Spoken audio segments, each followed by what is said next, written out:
tale as old as time, a song as old as rhyme. I'm talking, of course, of Beauty and the Beast, the story that tells you if you kidnap a girl, treat her like a slave, and threaten to let her starve to death unless she has dinner with you, she'll fall in love with you. A beloved Disney classic. The success of the movie made a way for a lineup of new games, including the first one released in 1994 in Europe on the NES. Unfortunately, North America never received a release, so the only way to really play it here is through a reproduction card or through emulation. In this game, you play as the Beast. You move around the castle collecting books that are used for power-ups and picking up rose petals, which is used to fill up your life supply, which is constantly draining. Anytime something comes close to touching him, he over-dramatically throws his hands up in the air. It's just a bat, dude, calm down. You're not going to turn into a vampire. Although you are just basically a permanent werewolf. A vampire might be an upgrade. What the heck? Why are the brooms the bad guys? They're just doing their job. Although, come to think about it, a lot of the enchanted items are trying to kill you. The suits of armor, the gargoyles, the candlesticks, even the paintings. Although it does make sense if you think about it. All the servants are punished for the prince's cruelness and selfishness. I mean, if he wouldn't even help out an old lady, I'm sure he didn't treat his servants too well either. And yet they were still turned into household objects. You go from cleaning the toilet to being the toilet. I could see holding a grudge over that. It makes sense, instead of continuing to clean his house and help him get it on with his prisoners, that they would try to kill him. But I guess they decided to leave that out of the cartoon. A little later on in the game, you end up outside in the snow, where apparently the Beast has acquired ice powers, like Elsa from Frozen, because when he punches enemies, they freeze solid. After you save Belle by killing the wolf, she... Belle? I think you might want to go inside for a while. You kinda look like Little Red Riding Hood with a bad case of frostbite. Anyway, she throws snowballs that you are supposed to catch, for some reason. I have no idea why they thought this would be a good part to put in the game. It just looks like she's playing fetch. I mean, I know he looks like a giant dog, but come on, Belle. Let him keep a little bit of his dignity. At the end of the game, you run away from Gaston, all the way up to the top of the castle.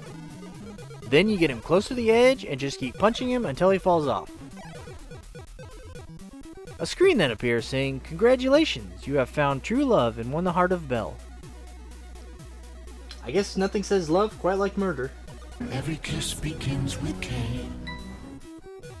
Up next, we have two games for the Sega Genesis, Belle's Quest and Roar the Beast. It's basically one game divided up into two games. I don't know why they did it that way, unless they just wanted one game for girls and one for boys. Or maybe they just wanted to make more money by selling two games instead of one. Anyway, let's get into Belle's Quest. Alright, first off, the graphics look really good. Look at the detail they added with the people in the background. So LeFou is running around looking for you, and when he catches you, he alerts Gaston, who comes up and says, "He's been thinking that you think too much." Really? Belle thinks too much? You spend your time thinking about her thinking, and she thinks too much? And also, what's up with the way Gaston talks? It kind of reminds me of something. So it rains und blows und it hails und snows und the cockfight drills all home. Ah, ah, ah, ee, ee, ee, oh, oh, oh, I'm laughing. If you don't want to talk to Gaston, you can hide from him in one of these doorways. Really, Gaston? She was right in front of you. Did you really not see her go in the doorway? Well, I guess now we know why Belle doesn't want to talk to Gaston. Not exactly the brightest guy in town. You go into the bookstore and play this minigame where you catch books thrown down by a god, apparently. I have a few returns.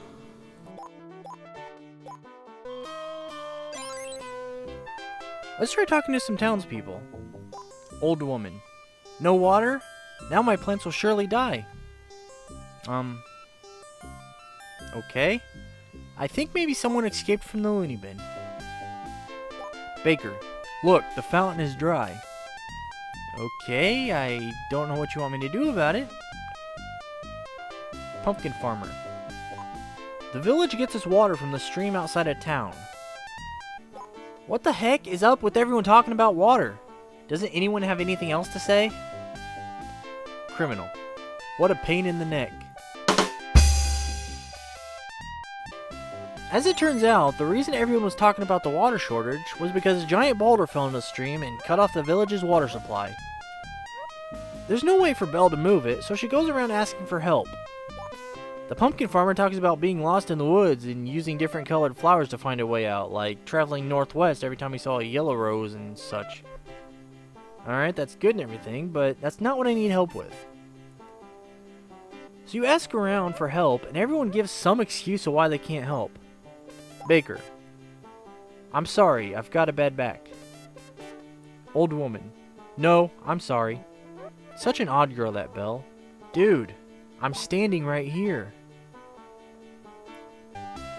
It turns out the only one who will help you is Gaston. I guess he's not good enough for you to talk to, but you got no problem asking for his help when you need it.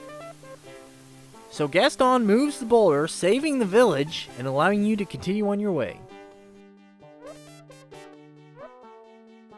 A bit later, you end up lost in the woods, walking around in circles, not knowing how to get out, until you remember what the pumpkin farmer said. I was lost in the woods yesterday.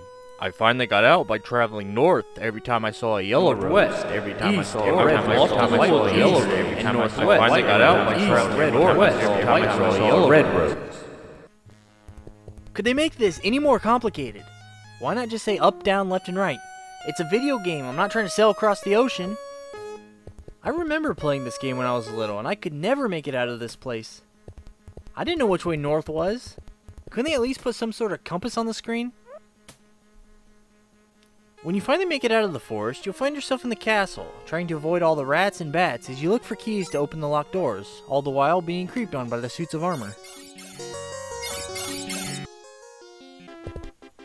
The final level of the game has you take control of Philippe, jumping over cliffs and avoiding bear traps. After you beat this level, you are treated to a minigame, where Belle and the prince dance around while catching rose petals before they hit the ground and disappear. Yeah, this is fun. This isn't stupid at all. Next we have Roar the Beast, which as you can tell looks just like the last game, only instead you play as the Beast. Now instead of ducking and jumping and avoiding enemies, you can attack and kill them. Look at that punching arm. The guy says you're gonna eat lightning and you're gonna crap thunder. You start off in the castle trying to make your way to the first boss, which oddly enough is this goofy looking bear. Hey, boo-boo, let's get some picnic baskets. When you die, it says, a temporary setback. Rise and try again. A temporary setback. It's just death. A temporary setback. Get up, you wuss. The rest of this game is pretty much the same as the first level.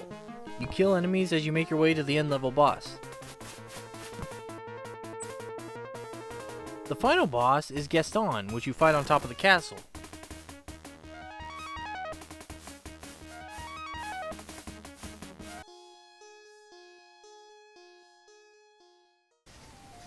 The next game up is for the Game Boy Color, for all those times you need your Beauty and the Beast gaming on the go.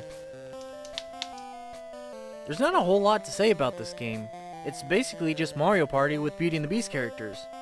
They've got several different mini-games to play, some of which are a lot of fun, and others that are not.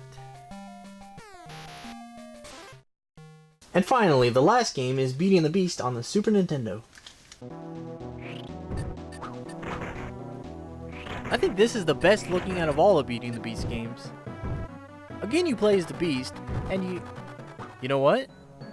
It's basically the same as the other two games where you play as the Beast. They all start off in the castle, you fight wolves in the snow, and it ends with the fight with Gaston on top of the castle. Now I know all these games are very similar, but they each have their own thing that makes each one of them unique. But this one seems very familiar, kind of like I've played it already. I've got it! It's the same game as the NES version.